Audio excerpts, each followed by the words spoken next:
Prof, good morning.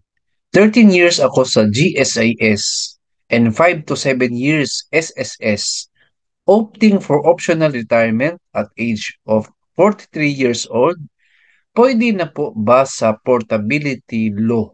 Interesting question po from Sir sa ating Q&A with Prof AMN.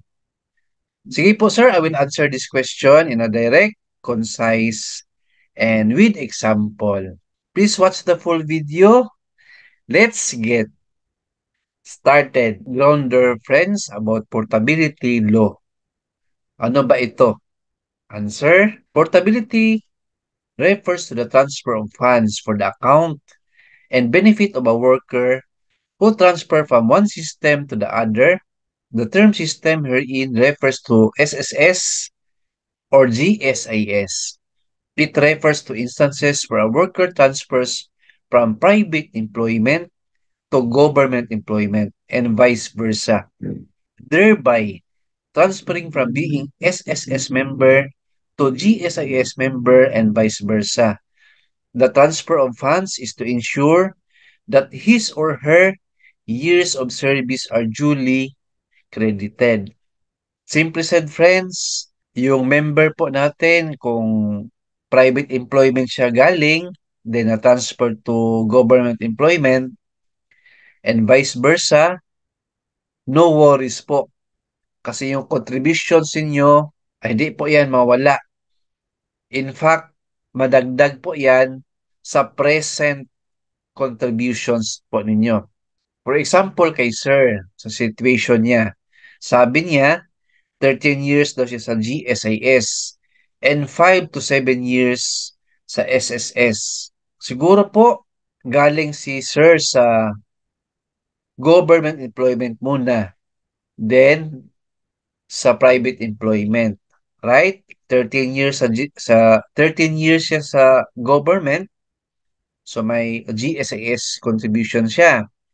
Then after that, 5 to 7 years po sa SSS or private company, right sir? Ngayon, i-apply natin ang portability law, yung contributions nyo po is hindi po nawala yan.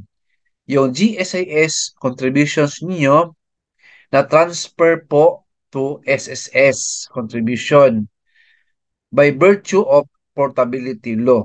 So as a result, sir, meron tayong pension benefits at age 60. Opo, kahit mag-retire ka at age 43 po, pwede po yan kasi pasok na tayo sa minimum requirement po ng SSS na 10 years. So, even sa GSIS, 15 years po. Pero what I know, kung ano yung present employer po ninyo, kung private employment na yan, under na kayo sa SSS po.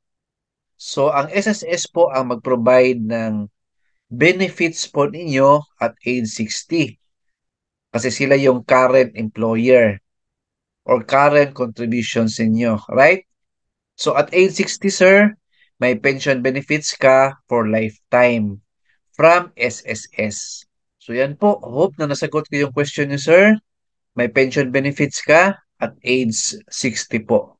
Hindi po 43 years old pang ma-retire ka na.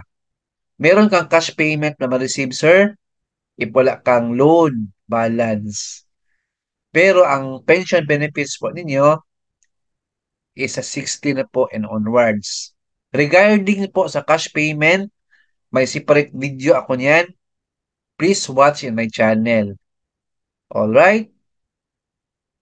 Thank you for watching this video.